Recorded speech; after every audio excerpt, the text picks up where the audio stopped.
Bonjour et bienvenue sur ma chaîne, je suis ravie de vous retrouver pour vous tourner enfin un book haul. C'est la catastrophe, vous allez voir. Ce que je vais vous montrer, c'est ce que j'ai reçu en partie au mois de mai. Non, avril. Il y a un petit bout d'avril, il y a le mois de mai et il y a le début du mois de juin. Voilà, donc j'ai des achats perso, des gains concours qui sont ici, n'est-ce pas? Et là, ce que vous voyez pas, c'est les services presse. Bref, je vous montre tout ça, on commence pour pas traîner. Je vais commencer par mes achats. Donc j'ai fait une commande chez Gilbert Joseph. Parce que chez Gilbert Joseph, j'aime bien le principe de je revends, j'ai une cagnotte et je rachète dessus. Voilà, et j'achète surtout d'occasion. Là j'en ai acheté deux d'occasion, un neuf. Donc je me suis pris, alors ils sont d'occasion mais ils sont neufs quoi, ils n'ont jamais été lus. Inépire aveugle de John Boyne aux éditions J.C. Lattès que j'ai repéré je crois chez Séverine. John Boyne c'est le deuxième que j'ai dans ma palle, il faut peut-être que je m'y mette. J'aimerais bien en lire au moins un cet été pour découvrir cet auteur irlandais. Voilà, donc là on est toujours dans les... ça se passe toujours en Irlande, je vois qu'on est dans les années 70, donc j'imagine que la religion catholique va avoir un poids énorme dans ce bouquin, et qui plus est, on est avec un prêtre. Voilà, ça a l'air très réjouissant tout ça. Ensuite, je me suis pris toujours chez Gilbert le fameux Betty de Tiffany McDaniels aux éditions Gallmeister qui est pareil dans un état nickel. Je pense que la personne ne l'a pas lu. Je ne vous présente pas ce bouquin parce qu'il est passé énormément, vous l'avez vu beaucoup tourner sur Instagram notamment. Donc on suit juste une jeune fille qui s'appelle Betty qui est métisse, son père est indien, sa mère indien d'Amérique. Cherokee je crois, et sa mère est blanche, et donc on va suivre Betty dans son métissage et dans sa famille un petit peu étrange, j'ai bien l'impression. Voilà, celui-ci aussi me fait très envie et je suis hyper contente de l'avoir trouvé d'occasion en grand format et aussi peu cher parce que je crois que j'ai payé 11 €. Il en vaut 26 à la base quand même. Ensuite, toujours dans les achats perso, alors celui-ci il était neuf sur Gilbert Joseph, donc je l'ai pris neuf, il n'était pas d'occasion. Vous verrez pourquoi par la suite, pourquoi je me suis pris celui-ci. Donc Émissaire des morts de Adam Troy Castro aux éditions Albin Michel Imaginaire, que c'est une lecture à adorer. Alors il est quand même énorme. Je sais qu'en fait le roman lui-même n'est pas si gros, parce qu'à la fin, il me semble que Céline avait dit qu'il y avait au moins 2 ou 3 nouvelles. Donc je lirai au moins le roman, peut-être les nouvelles par la suite. Il me fait très envie. Donc là on est dans un univers de science-fiction où on va suivre une jeune femme qui s'appelle Andrea Corte, qui a survécu à un génocide de je sais pas quoi, auquel elle a elle-même participé. Voilà. Et cette jeune femme, elle est enquêtrice pour le bureau du procureur. Voilà, donc ça a l'air vraiment passionnant. Ensuite je me suis pris, je n'ai pas pu résister, alors ça c'est, vous savez, c'est quand vous voyez passer les posts sur Instagram et en fait c'est l'achat qui n'était pas prévu, mais qui fait envie et ça fait plaisir et ça fait du bien. Donc je me suis pris L'Empire d'écume de Andrea Stewart aux éditions Big Bang. C'est le tome 1, La fille aux éclats d'os, pardon, donc c'est, en fait ce sont les éditions Bragelonne et les éditions Big Bang c'est leur édition plus Young Adult, Fantasy. On est avec un hardback qui coûtait pas très cher, il coûte 16,90 €. Désolée, j'ai mon téléphone qui me demande de le... Voilà, ça va mieux. Ça va mieux. Alors ici on est dans un univers fantasy où on prélève sur chaque enfant un petit morceau d'os. Donc certains se remettent de cette opération, certains non.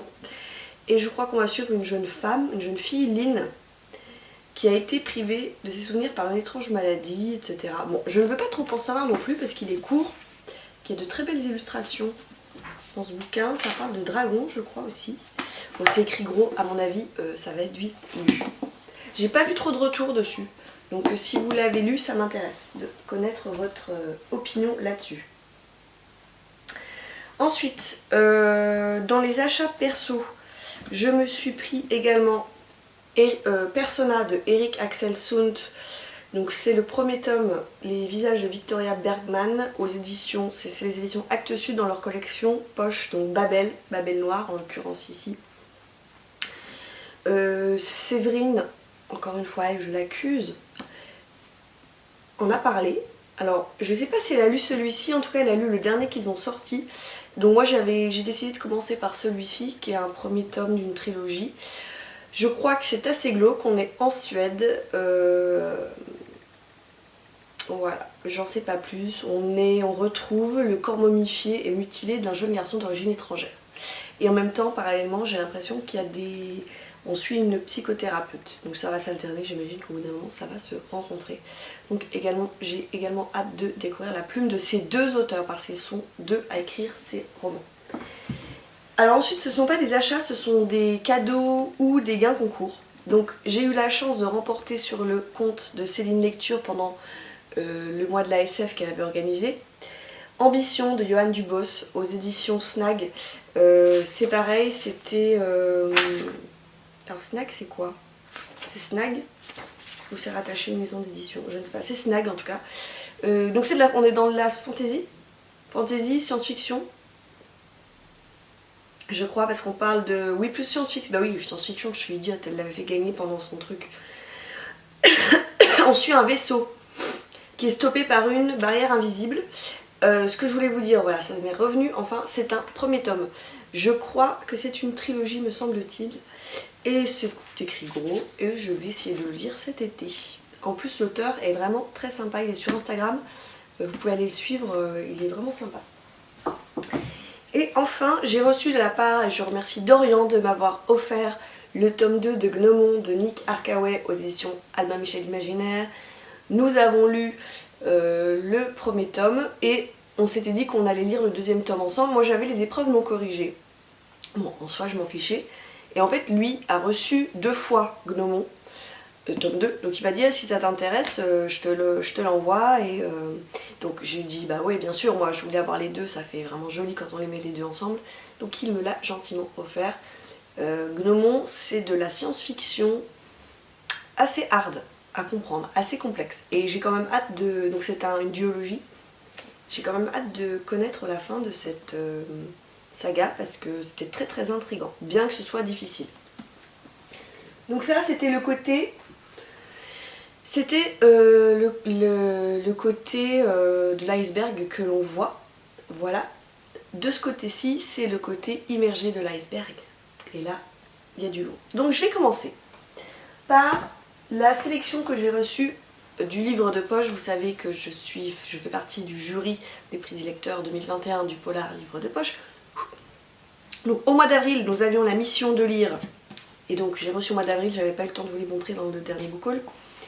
Oyana de Éric Plamondon, que j'ai lu, que j'ai aimé, même si pour moi ce n'est pas un polar ni un thriller. Je vous laisse voir mon dernier point lecture, je crois que oui c'est ça, mon dernier point lecture. J'avais également reçu, et que je n'ai pas du tout aimé, Bonne nuit maman de Seo Mi-ae, qui en effet est une sorte de polar thriller, mais alors un peu bidon, enfin j'ai pas du tout aimé, j'ai rien aimé dans ce bouquin. Pareil, je le chronique dans ma dernière vidéo. Et j'avais reçu Francesca de Lina Bengtsdotter, qui est enfin pour moi un vrai thriller digne de ce nom, en tout cas un vrai polar que j'ai bien aimé, même si le reproche que je peux faire encore une fois, c'est que c'est un deuxième tome. Le premier tome s'intitule Annabelle, et en fait il y a beaucoup de références qui sont faites à Annabelle. Alors moi ça m'a pas vraiment gênée, mais certains lecteurs ça les a beaucoup gênés en effet, donc je peux comprendre. Mais j'ai trouvé que c'était vraiment pas mal. Je ne l'ai pas encore chroniqué, ni en vidéo, ni sur mon blog. D'ailleurs, ça ne saurait tarder, je suis en retard dans mes chroniques. Mais je l'ai beaucoup aimé, vraiment, je peux déjà vous le recommander d'ores et déjà. Et donc, la sélection du mois de juin. Non, je vous ai dit que c'était mois d'avril. C'était mois de mai, ça c'était mois de mai. Donc, la sélection du mois de juin, la voici. On a à nouveau 3 livres à lire. Donc, La relique du chaos de Giacometti et Ravel. Alors, ce qui m'embête, c'est que c'est un tome 3. Vous voyez pas ici, mais il y a 3 petites étoiles. Et on m'a dit que c'était un tome 3, on me l'a confirmé. Mais je pense qu'à chaque fois, ce sont des enquêtes indépendantes. Donc je pense que ça devrait le faire. J'ai jamais lu encore ces auteurs. Ensuite, ils nous ont envoyé Le dilemme de Béa Paris. Alors j'ai un peu peur parce que celui-ci déjà, il y a de nombreux lecteurs qui ont fait des retours et qui l'ont pas du tout aimé. Donc je crains un peu là. Et nous avons reçu Les yeux d'Ava de Wendell U3. Voilà, je ne sais pas du tout de quoi ça parle. mais c'est peut-être celui des 3 qui me tente le plus. Voilà. Donc ça c'était la sélection pour le mois de juin qu'il me faut lire en priorité absolument. Je vous montre ensuite, je crois que ce ne sont plus que les services presse. Donc c'est une fois de plus une avalanche. Je suis une fois de plus hyper en retard. Mais bon, tout sera lu, tout sera chroniqué. Donc j'avais reçu de la part des éditions Albin Michel, parce que j'avais choisi dans leur catalogue Le Bureau des Affaires Occultes de Éric Foissier, que j'avais lu avec Dorian, avec Séverine et avec Céline. Je m'étale pas dessus parce que je voulais chroniquer dans le dernier point lecture. C'est une lecture mitigée, de très bons points forts, mais une intrigue qui laisse à désirer. J'avais choisi également... Alors attendez, parce que là je cherche un peu. J'avais choisi également, lors de cette sélection, Le Serpent majuscule de Pierre Lemaître, donc toujours aux éditions Albin Michel, que je n'ai pas lu. En fait c'est un des premiers romans que Pierre Lemaître a écrit, et ils l'ont réédité.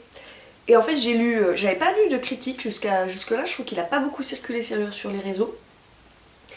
Et j'ai lu 2 ou 3 critiques, et en fait il a l'air super bien, donc je pense que je vais le sortir, enfin il sera lu au mois de juin de toute façon, ça c'est sûr, puisque j'ai déjà du retard. Mais il sera lu très prochainement parce qu'il a l'air vraiment très bien ce bouquin. J'ai reçu de la part des éditions de Saxus, alors j'en ai reçu plein de la part des éditions de Saxus. Je vais vous les faire après ensemble. Donc ce truc est complètement décousu. Bref, vous me connaissez, je fais d'un coup, je filme d'un coup, donc des fois il y a un peu des bugs. J'ai reçu donc de la part des éditions Ouest France L'Ange du Scorff de Nathalie Delaunay dans leur collection Empreinte. C'est un tout petit roman, c'est un tout petit polar, et ce que j'aime bien c'est que ça se passe... Alors c'est pas en Bretagne, ça se passe je crois plus du côté de la Vendée, me semble-t-il.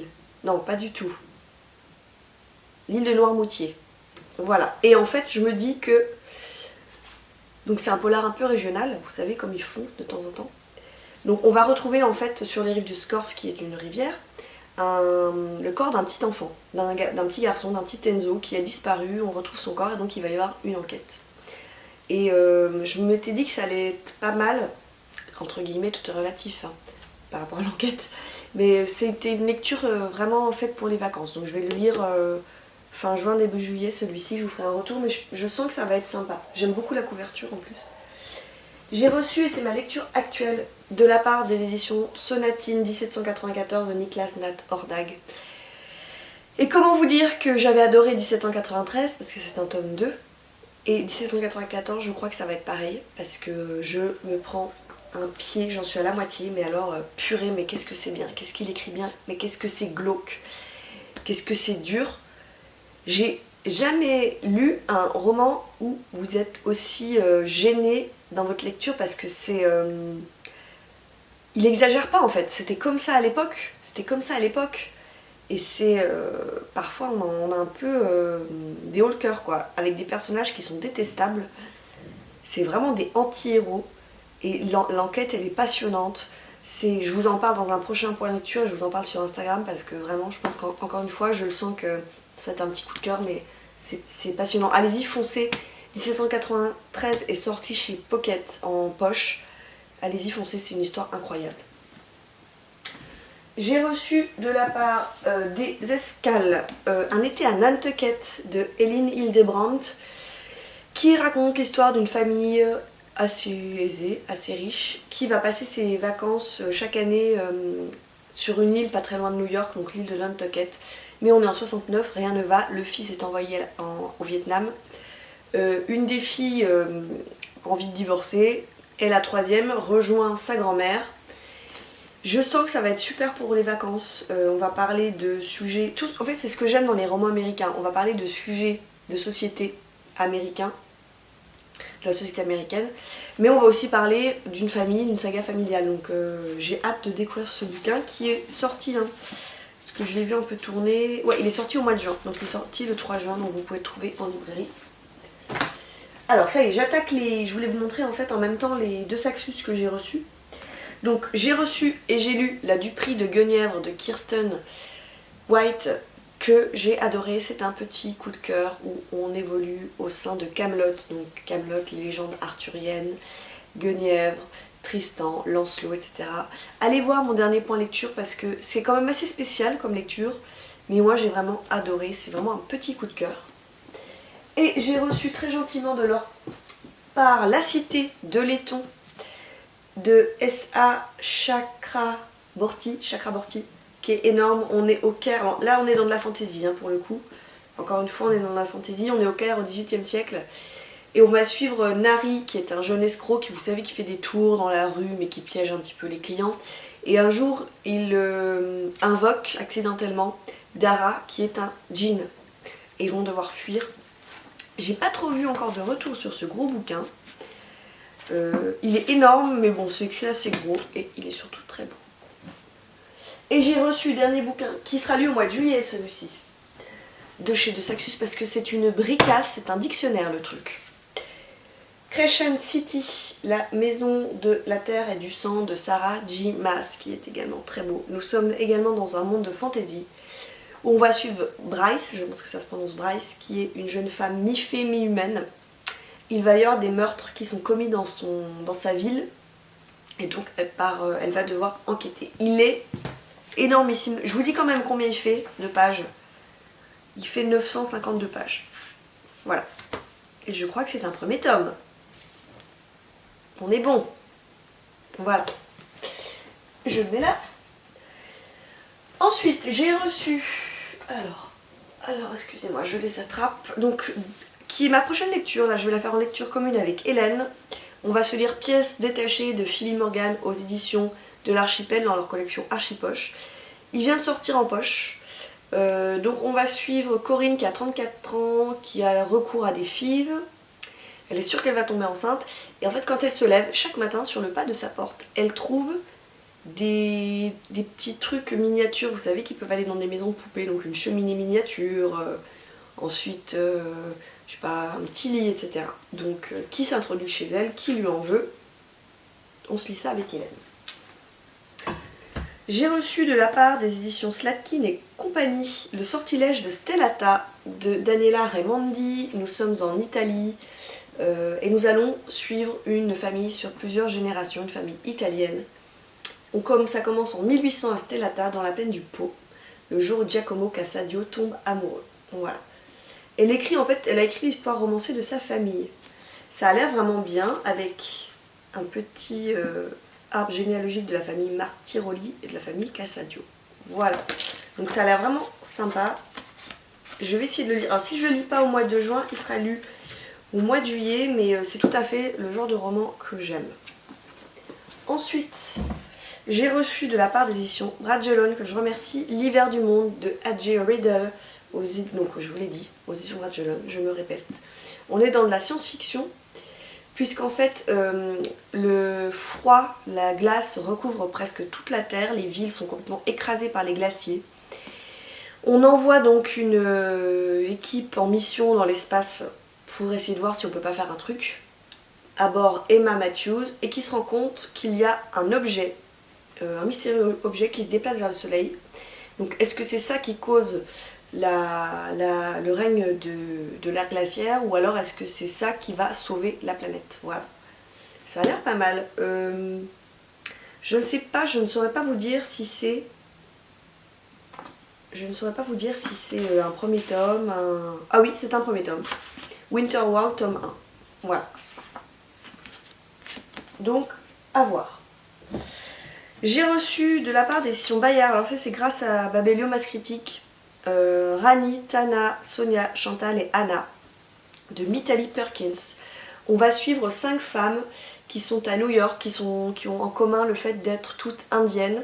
J'imagine qu'elles sont toutes de générations différentes. Elles vont donc nous raconter leur manière de vivre leur culture selon la génération à laquelle elles sont arrivées, ou elles sont nées à New York, aux États-Unis. Voilà, ça a l'air pas mal, donc ça a l'air d'être un roman choral plutôt young adult, jeunesse young adult. J'arrive au bout, les gars. Restez connectés. Non, ne tombe pas.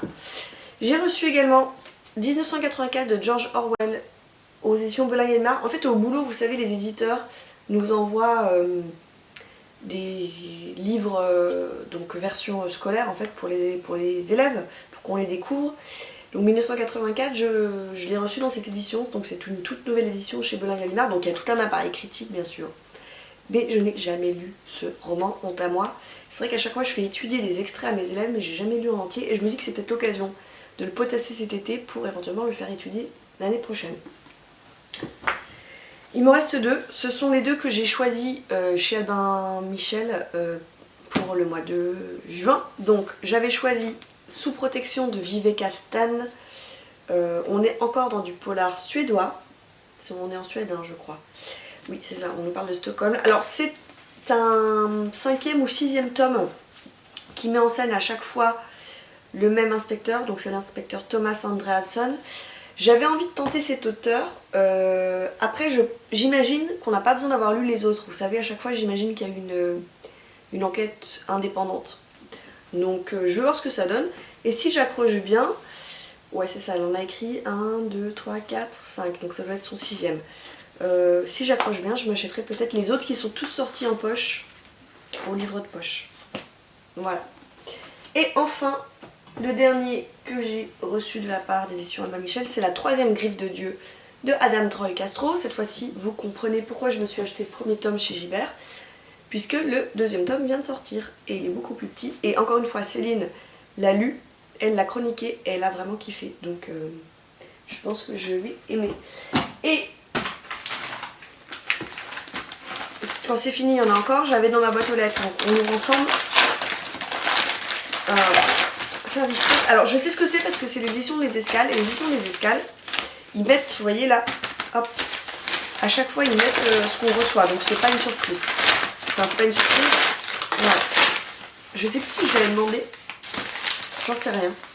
Bon c'est pas grave. Donc c'est le nouveau Gilly Macmillan.